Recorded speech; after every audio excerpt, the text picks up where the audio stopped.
Mabuhay ang Gilas Pilipinas Team!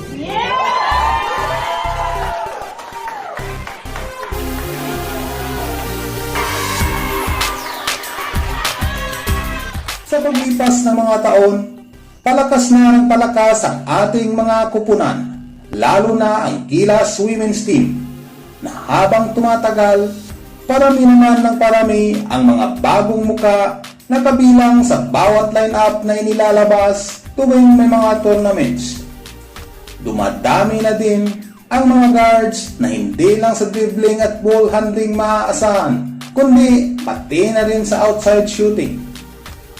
Sa ating mga veterano sa kupunan, marami din tayong mga shooters na hindi natin gaanong napapansin.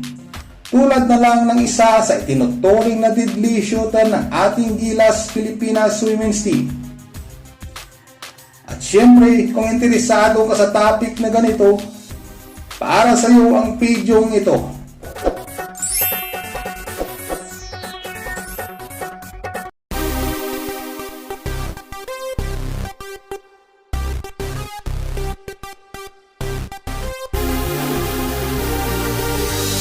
Taong 2019 nang mag-host ang Pilipinas para sa Southeast Asian Games. Sa event na ito, unang nakuha ng ating women's national team ang gintong medalya. Marami sa ating mga manlalaro na kabilang sa lineup ang nagpakitang gilas at isa na nga rito ang itinuturing ngayon na sharpshooter ng Gilas Pilipinas Women's Team na si Kate Castillo.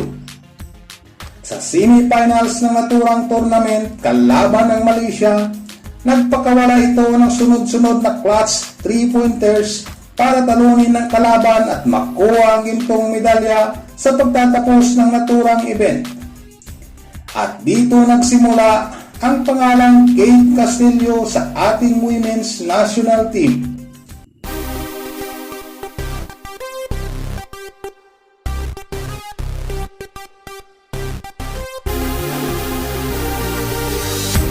Si Kate Castillo o Ana Alicia Hatrina Castillo ay tubong Las Piñas City.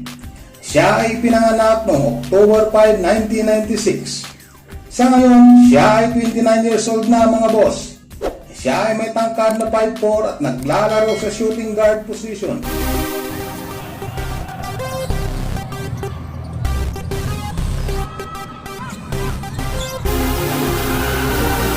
Itong taon pa lang daw siya nang magsimula siyang maglaro at makaramdam ng pagmamahal sa basketball. Nag-aral ng kolehiyo sa De La Salle University. Sa panahong niyon, taong 2013, nakasama niya sa kupunan si Camille Claro. At sa panahong niyon, nabuo ang Bansagras Plus Sisters sa kanilang kupunan.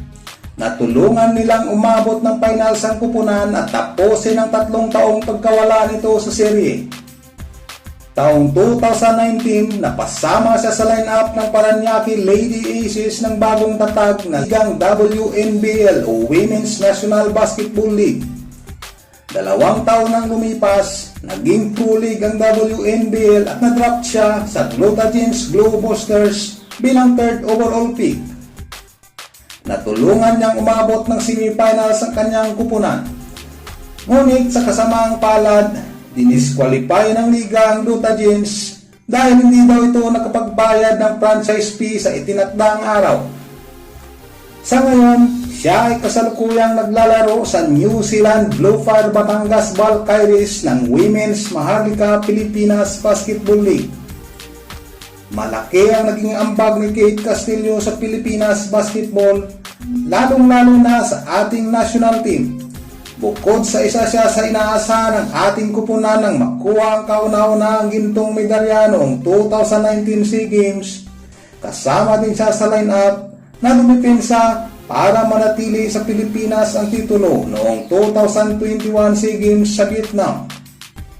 Bagaman nabigo ang ating national team noong 2023 para sa gold medal match sa Cambodia at nakuha lamang ng kupunan ng silver medal, naibalik naman ito nitong katatapos lamang na SEA Games sa bansang Thailand.